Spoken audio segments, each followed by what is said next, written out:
our next senator, Setti Warren.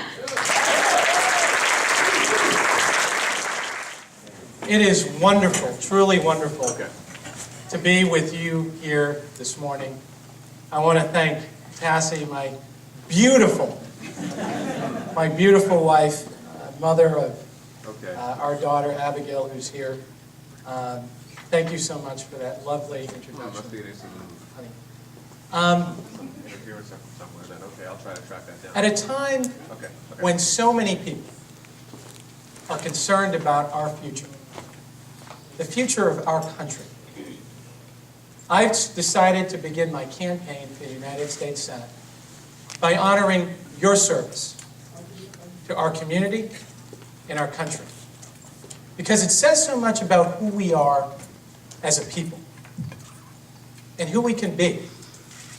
It gives me a great sense of confidence about our future moving ahead. I am so sorry that my father, Joe, could not be with us this morning. He passed away last year.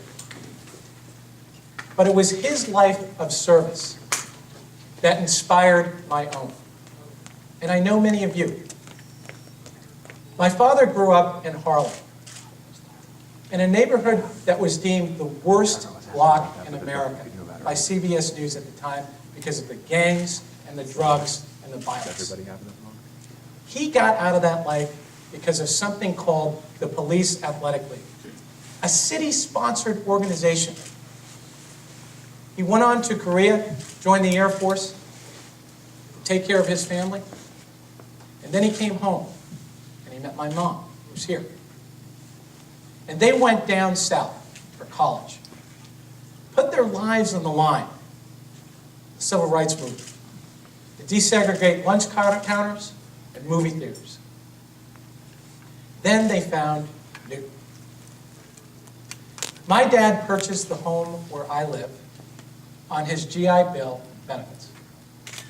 The home where Tassie and I are raising our children, soon to be 2.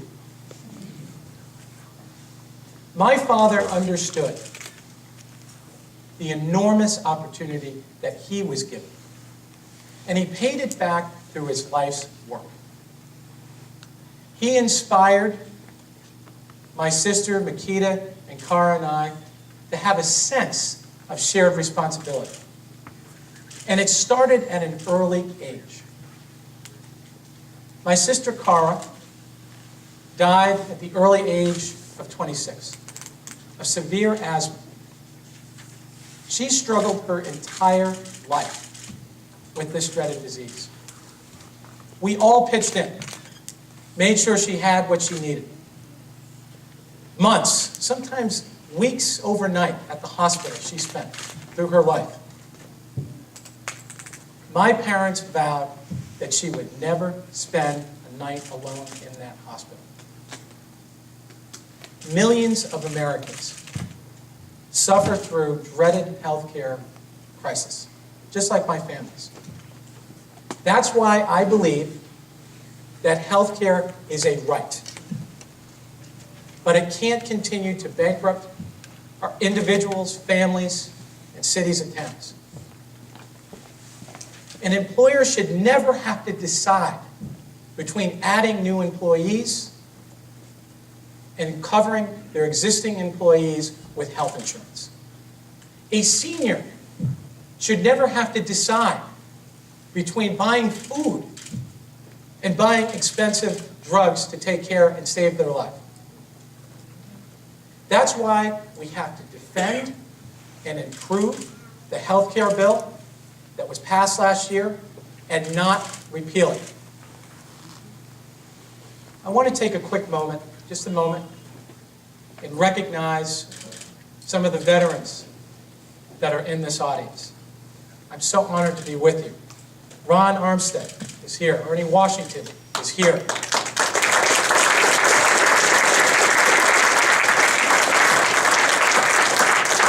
My fellow sailor, Bob Burke, is here. And a special person that is here, that drove all the way here from Connecticut, was in my unit, deployed with me to Iraq, Jimmy Stotler, sitting back there.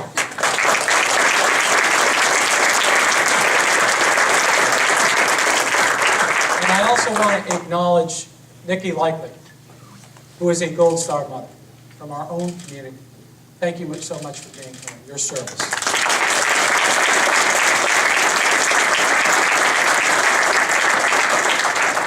You know, many of you know I joined the Navy Reserves shortly after 9/11.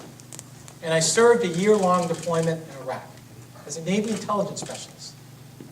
I understand how important strengthening our intelligence is to our national security and our defense. But at the same time, we've got to make sure we're being cost-effective. We're spending money where we should in the Defense Department. That means reducing the size of our military footprint around the world, bringing our troops home as soon as we can. And we should stop spending money on wasteful programs that don't actually protect our defense. It's antiquated weapon systems. That's how I think about government. Invest in things that count and matter, and eliminate wasteful spending. That's what we did here in Newton. We dug down deep. We asked the question, can we do it faster? Can we do it cheaper? Can we be more cost effective? As a result, we submitted 2 balanced budgets that protects critical services here in our own community. I didn't do it alone.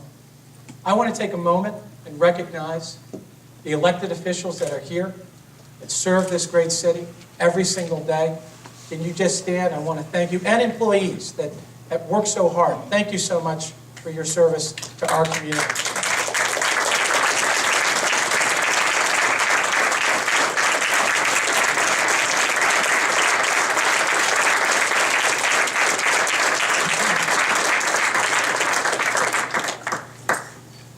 We have to do the same on the federal level. We have to look at every program we are implementing and find cost effectiveness. Reducing the deficit is vital. But it doesn't mean we should reject the notion of government altogether. It doesn't mean we should undermine critical programs like the Community Development Block Grant Program. I went across this state. I worked hard and continue to protect funding for affordable housing, job training, and job creation.